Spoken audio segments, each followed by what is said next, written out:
Bom dia, meu nome é professor Benjamin. Nós vamos dar início à aula de fundamentos psicológicos da educação. Então, nesse momento, para falar de fundamentos psicológicos da educação, nós temos que repensar, né, algumas categorias, né, que envolvem a questão da educação e a psicologia. A princípio, os dois principais objetos de estudos para se ter uma pequena compreensão dessa disciplina, que vai falar sobre a psicologia humana, sobre desenvolvimento humano e sobre educação, né, sobre a educação escolar, sobre os fundamentos da educação, juntamente com os fundamentos básicos, né, da psicologia, vamos dizer assim, tá? Então, nesse primeiro momento, eu já quero fazer uma pequena reflexão com vocês, quando fala que o lugar ocupado historicamente pelas teorias da psicologia acabou por produzir, né, processo de psicologização, né, da educação, no sentido que os problemas educacionais são reduzidos quase que exclusivamente a problemas psíquicos individuais, né, ou familiares. Dessa forma, a psicologia ela acabou estabelecendo um percurso de legitimação, né, de algumas práticas que acabaram estabelecendo, tá, um comportamento de adaptação, tá? Ou seja, a psicologia clássica ela lidava com o comportamento do indivíduo fora de sala de aula, e assim ela determinava que aquele indivíduo, por ele se comportar desse jeito, o espaço dele não é a educação, ele tinha que ser tratado em outro lugar e não na escola, tá? Então, a psicologia clássica ela teve esses problemas relacionados com aprendizagem e educação. Elas não tinham a mesma linhagem do pensamento contemporâneo. Dessa forma, então, dentro do histórico das Nações Gerais da Psicologia, o profissional da área da educação, ele lidara com pessoas para interagir com o ser humano de forma mais intensa, ou seja, por meio de ensino, facilitando a aprendizagem e seus conhecimentos de forma mais abrangente, que não só, né, no momento de ensino, mas que esse indivíduo levará toda a esfera da sua vida. Diante disso, né, o arcabouço histórico da psicologia, ele veio trazer um profissional, né, da educação que deve se sentir bem para que possa melhor desempenhar o seu papel como educador, né, ou seja, o professor. Então a psicologia ela vem alinhar, né, um sujeito social educador, tá? E nesse sentido a psicologia da educação percebe hoje que esse profissional não é um robô e tampouco uma pessoa insensível, né? E por isso mesmo precisamos da necessidade de um e de outro, né? De um psicólogo ou de profissionais das ciências humanas, que necessita tanto a escola, né? Então, nesse sentido, a psicologia do senso comum ela vem adquirir informalmente, né, levar um corpo de conhecimentos inexados a diversas razões. O senso comum ele não proporciona diretrizes sadias para avaliação das questões complexas. Por isso, a psicologia ela vem atingindo, né, uma complexidade de saberes das ciências humanas, para que ela possa realmente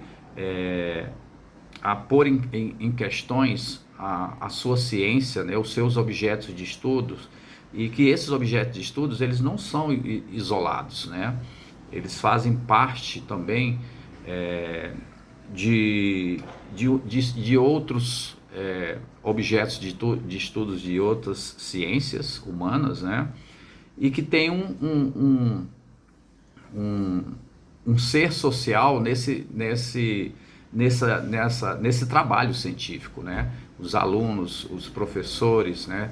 Os sujeitos sociais da educação, professores, coordenadores, alunos, pais, a comunidade e o Estado, né, no papel do governo federal, estadual, distrital, municipal. Dessa forma, então, a psicologia comum, né, do senso comum, ela vai entrar em debate com a psicologia enquanto ciência, né? Isso no século XIX ela tem um avanço muito significativo, né? Porque ela vai proporcionar diretrizes lógicas de avaliar evidências técnicas bem relacionadas com seus princípios, né? Dos saberes da psicologia. Em consequência disso, né, o sujeito, o profissional da psicologia, os psicólogos, eles geralmente, né, confiam no método científico, né, para informações sobre o comportamento e os processos mentais. Nisso, eles vão perseguir objetivos científicos, tá? Tais como a descrição, a explicação, ou seja, uma metodologia, um método de investigação próprio da sua ciência.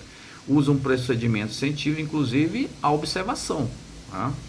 E experimentação sistemática para reunir dados, né, que possam ser observados publicamente. Até então, né, essa metodologia da psicologia, ela não é só de caráter dela, né? Ela não tem essa metodologia isolada. A maioria das ciências trabalham, né, com descrição, com explicação, com observação. Porém, sabemos que existe um sujeito social dentro dessa investigação, dessa descrição, né? O homem, né? No caso, na educação, o professor, os alunos, né? Todos aqueles sujeitos sociais dito anterior para vocês.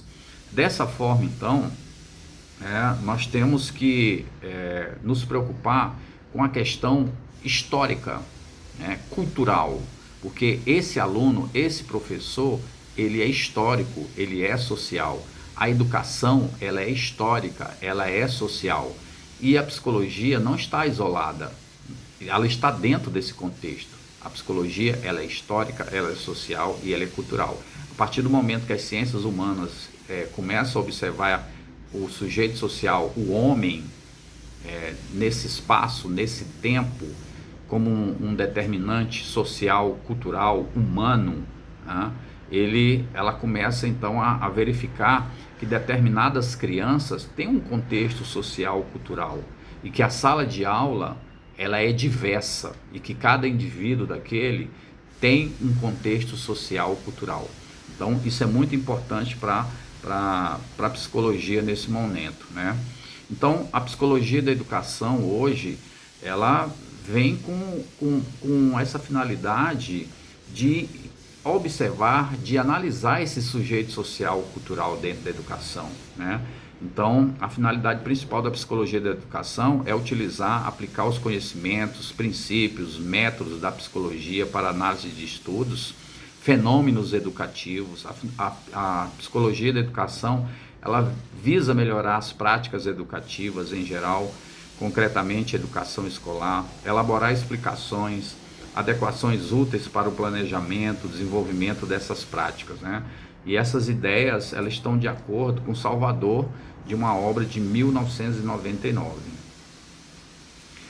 E como que será a aplicação da psicologia da educação, né? Então, Salvador também nos posiciona que a psicologia da educação ela tem relação com a aplicação da própria psicologia e seus fenômenos educativos, sendo ela algo mais que um campo de aplicação, configurando-se como um campo de conhecimento específico. Acredita que a psicologia da educação seja uma disciplina que é ponte para a educação da psicologia. Então, nesse caso, ela vai assentar uma perspectiva de que, ao se falar da psicologia da educação, propor estudos dos processos educativos para partir de instrumentos conceituais, metodológicos próprios da psicologia, inserindo dentro da educação, tá?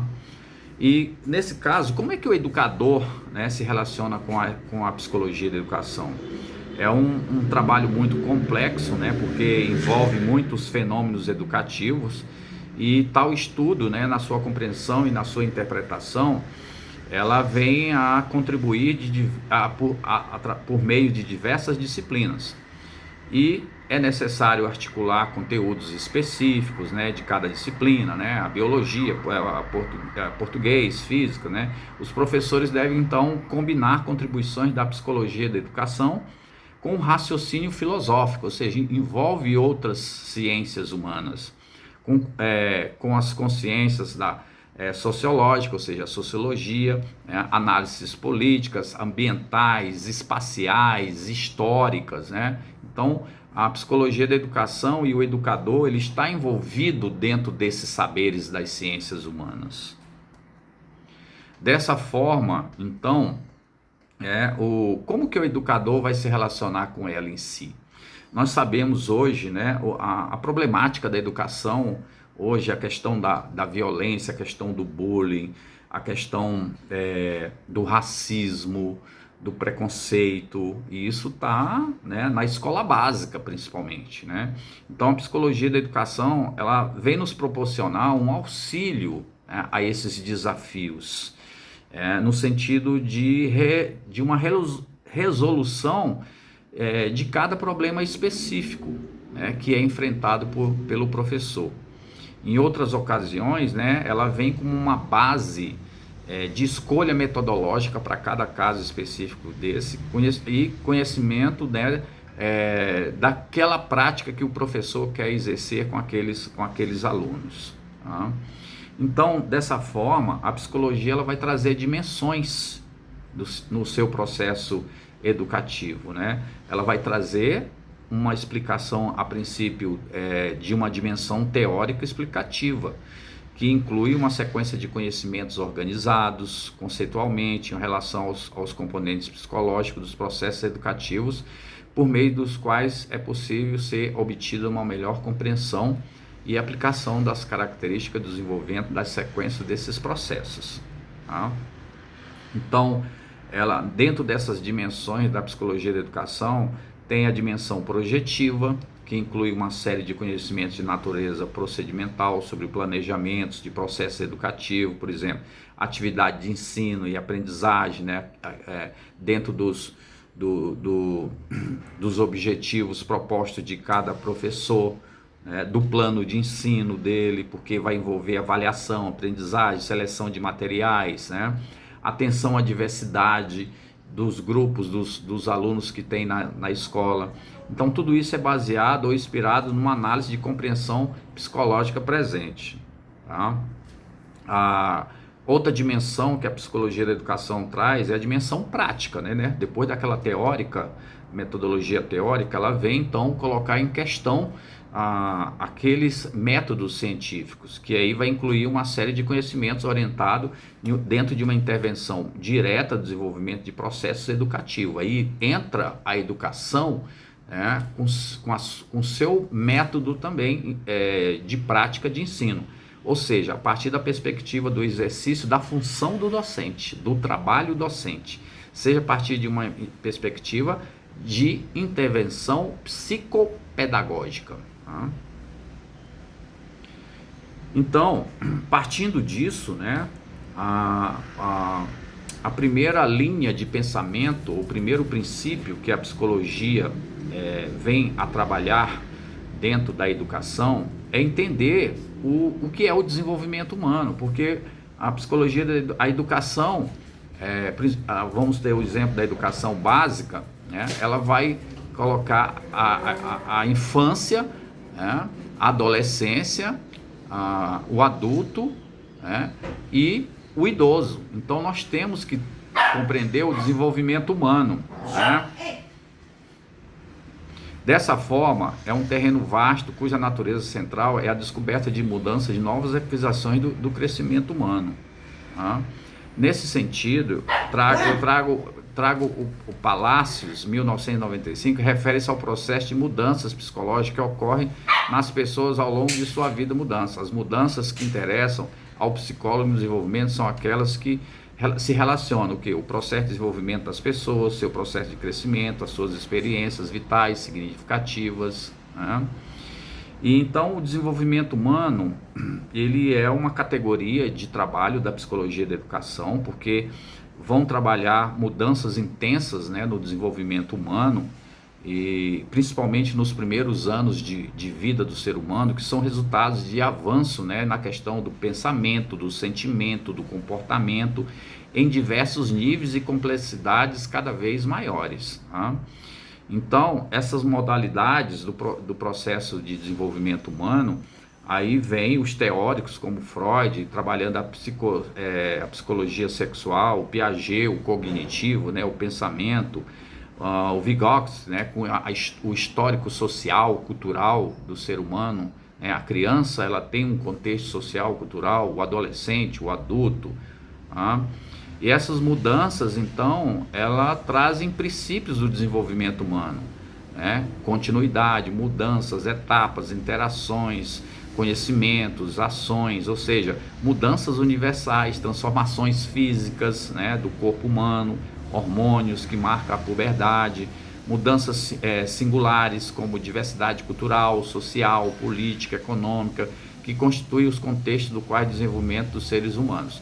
Então vocês perceberam, né, o tanto que o trabalho da psicologia ela mudou, né, a partir do momento que ela insere as concepções de desenvolvimento, tá? Como a questão do ambientalista, do ambiente que a pessoa vive, tá? E nesse caso ela vai trazer então uma visão maior de um ser humano, né, como um ser tão passivo e complexo, moldado pelo ambiente, como consequências, definições, mecanismos, desenvolvimento de aprendizagem. Então nós vamos ver aí, né, que a escola, por ser diversas, por ter vários alunos, nós vamos ter alunos negros, indígenas, brancos, gordos, magros, mulheres, homens, né? Crianças que moram na periferia. Então você vê que é uma questão socioambiental, cultural nesse momento, né? Xavier e Nunes, 2013, eles falam que o cenário educação está marcado pelo ensino também tecnicista, né, no qual o professor é aquele que detém o conhecimento do aluno, não apenas em recebê-lo. Então vem uma crítica aqui de um modelo educacional, né, clássico, né, que isso tem que ser mudado também, tá? Então a psicologia do desenvolvimento ela vai trazer essas concepções de desenvolvimento, né, que está dentro do âmbito educacional, o interacionismo, né, as relações sociais, que são múltiplos fatores do desenvolvimento humano, né, trabalhar o sujeito como um ser ativo, interativo no seu mundo, na sociedade, na sua cultura, né, e que isso se constrói dentro de um pensamento de interações, ou seja, crianças da zona rural, crianças da zona urbana, criança negra, criança branca, criança indígena, criança gorda, criança magra, criança homem, criança mulher, né?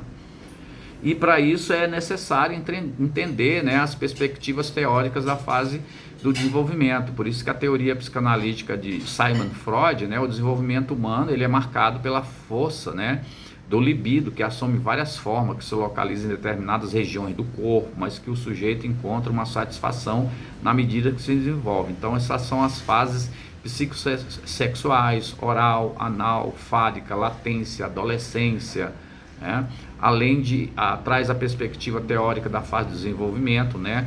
A Ana Freud foca na adolescência, que é concebido como um período de tormenta, de contradições, né? De conflitos. A psicologia genética de Henri Vallon foca nos estudos da criança, sendo essencialmente o estudo das fases dela que vão até o adulto, né?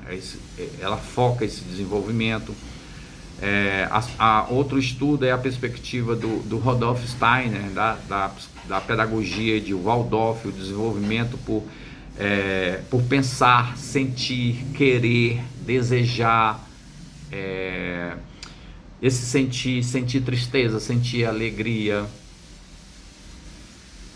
Então são esses fatores de desenvolvimento que a psicologia da educação ela vai trazer, né, no nosso debate. O crescimento orgânico, maturação do sistema nervoso, endócrino, né, ou seja, a maturação ela abre possibilidades novas do ser humano, sendo condição necessária, não suficiente para o aparecimento de certas condutas, funções, comportamento do indivíduo. Embora não explique todo o desenvolvimento na maturação, desenvolvimento do papel fundamentado, sobre a questão da ordem física dos estados do desenvolvimento, no caso da inteligência, no caso aqui, quando se fala no crescimento orgânico da maturação, se pensa muito, principalmente na idade da infância e do início da escolarização, quando os pais ficam preocupados, olha, meu filho até agora não aprendeu a ler e escrever, então, enquanto outras crianças já aprenderam. Então é dessa forma que a fase do crescimento orgânico de maturação, ela traz o seu momento certo. Então não se pode cobrar da criança, essa fase de aprendizagem de imediato. E ela se estende, por um determinado espaço da infância, não é só no período inicial da infância. Sabemos que a infância é a fase do 0 aos 11 anos.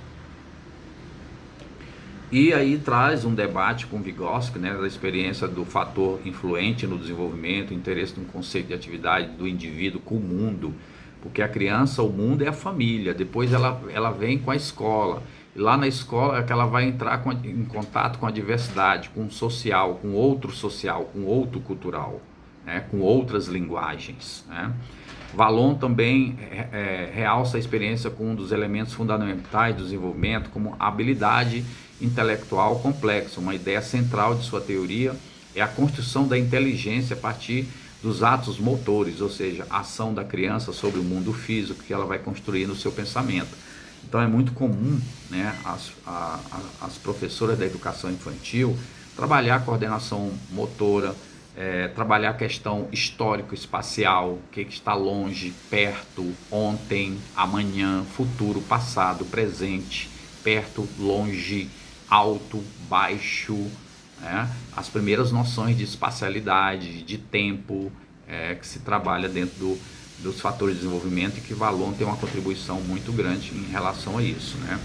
Outro aspecto importante que Vallon trabalha é a cultura e a linguagem, que fornece o pensamento dos instrumentos da evolução, sendo o desenvolvimento dependente das condições oferecidas pelos meios. Grau de apropriação do sujeito, fizer dela, é um ambiente social que vai ajudar a transformar o intenso intercâmbio emocional característico dos primeiros anos de vida e a comunicação verbal. Então começa a se trabalhar a questão de fatores, de valores humanos aqui nesse momento também, quando se trabalha cultura e linguagem. Respeito, amor, sensibilidade, fraternidade, e sobre essas diversas culturas diferentes. Vygotsky também, em 2000, 2001, ele fala que a aprendizagem influencia o desenvolvimento, assim como o desenvolvimento influencia a aprendizagem.